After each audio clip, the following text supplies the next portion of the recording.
नमस्कार दोस्तों, मैं आप सबका आसान भाषा में स्वागत करता हूं। देखिए, इसके प्रीवियस वीडियोस में हमने ट्रिपल इंटीग्रेशन का बेसिक कॉन्सेप्ट देखा। ट्रिपल इंटीग्रेशन का एक्चुअल में मतलब क्या होता है उसे समझ के लेने की कोशिश की और उसके ऊपर कुछ प्रॉब्लम सॉल्विंग वीडियोस देखे। ठीक है, तो आज के इस वीडियो में हम ट्रिपल इंटीग्रेशन के ऊपर थोड़ा सा डिफिकल्ट क्वेश्चन सॉल्व करने की कोशिश करेंगे।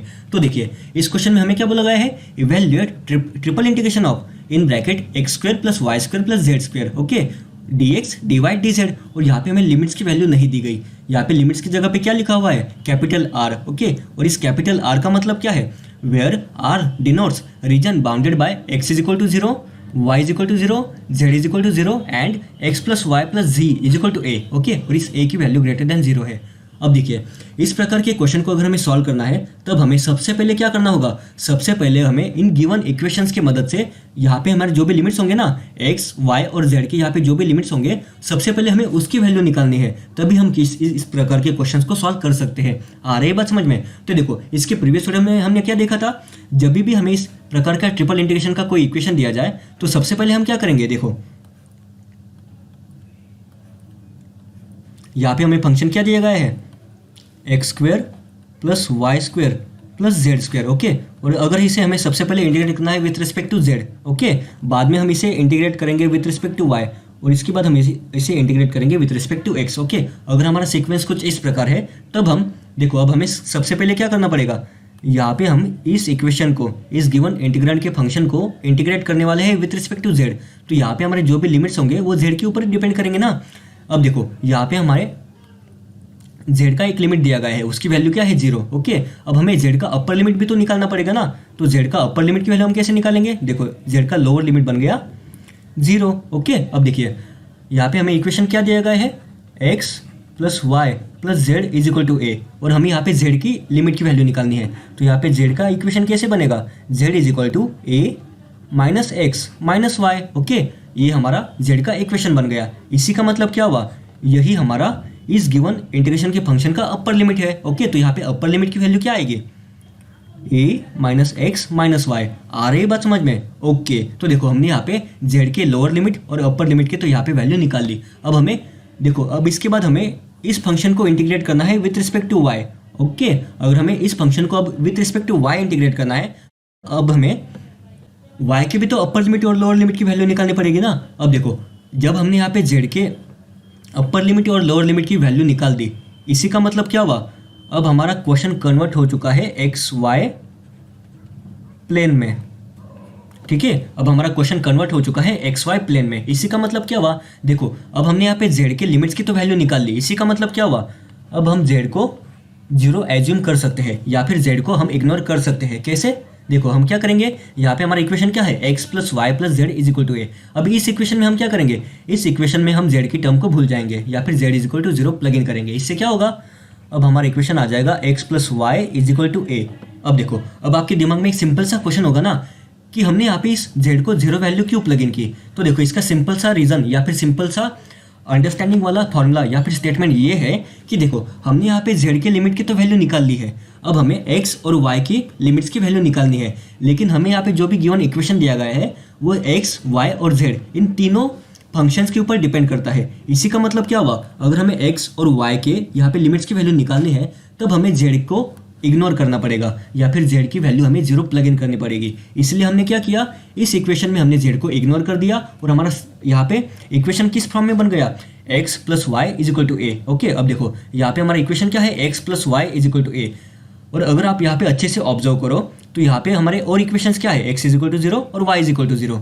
तो यहाँ पे हम लिखेंगे x इज इक्वल टू 0 और y इज इक्वल टू 0। अब देखो, इसके प्रीवियस वीडियोज में जब हमने डबल इंटीग्रेशन के कॉन्सेप्ट देखे थे, उसमें हमने change of order of integration का कॉन्सेप्ट देखा था। उसमें हम क्या करते थे, हमारे पास जो भी इक्वेशन है ना उनको हम ग्राफिकल फॉर्म में प्लॉट करने की कोशिश करते थे और बाद में हम x और y के लिमिट्स फाइंड आउट करते थे। उसी प्रकार वही स्टेप्स हम यहाँ पे फॉलो करने वाले हैं। ठीक है, अब हम क्या करेंगे, हमें अब यहाँ पे जो भी इक्वेशंस मिले ना इन्हें अब हम ग्राफिकल फॉर्म में प्लॉट करने की कोशिश करेंगे।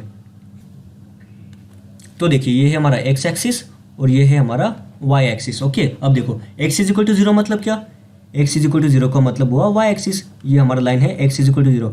y इज इक्वल टू 0 का मतलब क्या, y इज इक्वल टू 0 का मतलब हो गया x एक्सिस, ओके। और यहाँ पे हमारा इक्वेशन क्या है, x plus y is equal to a. अब देखो, अगर हम इस इक्वेशन में अब x की वैल्यू 0 रखें तो y की वैल्यू क्या होगी, y की वैल्यू a होगी। और अगर इसी इक्वेशन में अगर हम y की वैल्यू 0 रखें तो x की वैल्यू क्या होगी, x की भी तो वैल्यू a होगी ना। इसी का मतलब क्या हुआ, ये हमारा लाइन का इक्वेशन कुछ इस प्रकार है। आ रही है बात समझ में? ओके। अब देखो, अगर आप अभी इस चीज़ को एकदम अच्छे से ऑब्जर्व करो तो यहाँ पे हमारा एरिया अंडर द रीजन कौन सा है, हमारा रीजन यहाँ पे हमने जो भी येलो कलर से हाईलाइट किया है ना, यही हमारा गिवन रीजन है। ओके। अब देखो, अब हमें इसी ग्राफ के मदद से ये समझ के लेना है कि देखो यहाँ पे है dx और यहाँ पे है dy, लेकिन इस इंटीग्रेशन के फंक्शन को हमें सबसे पहले इंटीग्रेट करना है विद रिस्पेक्ट टू y। तो अगर हमें इस फंक्शन को with respect to y integrate करना है और अगर हम इसके लिमिट्स फाइंड आउट करें तो हम यहाँ पे क्या करेंगे, हम यहाँ पे एक वर्टिकल स्ट्रिप कुछ इस प्रकार ऐड कर देंगे। ओके। अब देखो यहाँ पे y की वैल्यू क्या है, यहाँ पे y की वैल्यू है 0। ओके। तो यहाँ पे हमारा लोअर लिमिट की वैल्यू बन जाएगी 0। ओके। और देखो यहाँ पे y की वैल्यू क्या है, यहाँ पे देखो इस लाइन का इक्वेशन क्या है, x plus y is equal to a. इसी का मतलब क्या हुआ, यहाँ पे हमारा y का इक्वेशन क्या होगा, y is equal to a minus x. Okay. यहाँ पे हमारा y का इक्वेशन क्या होगा, y is equal to a minus x. इसी का मतलब क्या हुआ, यहाँ पे हमारा अपर लिमिट की वैल्यू क्या बन गई, y is equal to a minus x. Okay. आ रही है बात समझ में? अब देखिए यहाँ पे हमें x की भी तो लिमिट चाहिए ना, तो देखो यहाँ से लेके यहाँ तक, यहाँ पे x की वैल्यू क्या है 0 और यहाँ पे x की वैल्यू क्या है a। इसी का मतलब क्या हुआ, x के हमारे लिमिट क्या बन गए, फ्रॉम 0 टू a। ओके। यहाँ पे हमारे लिमिट क्या बन गए, फ्रॉम 0 टू a। आ रही है बात समझ में? तो देखो इस क्वेश्चन में हमें यहाँ पे लिमिट की वैल्यू नहीं पता थी, इस क्वेश्चन में हमें लिमिट्स की वैल्यू नहीं पता थी।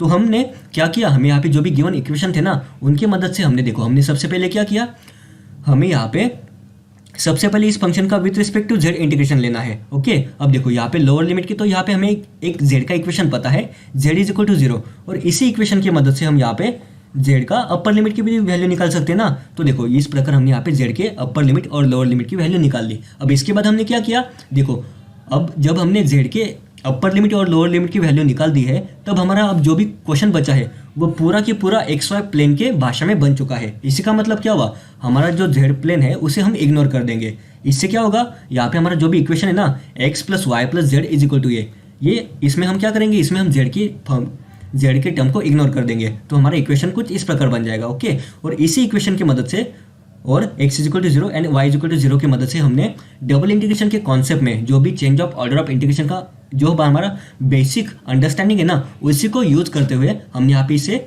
ग्राफिकल फॉर्म में प्लॉट कर दिया और यहाँ पे y और x के यहाँ पे लिमिट्स की वैल्यू निकाल दी। अब इसके आगे क्वेश्चन एकदम सिंपल है। ओके। अब आप इसके आगे क्वेश्चन को सॉल्व कर सकते हो ना। ओके। तो अब आप इसके आगे क्वेश्चन को सॉल्व करने की कोशिश करना।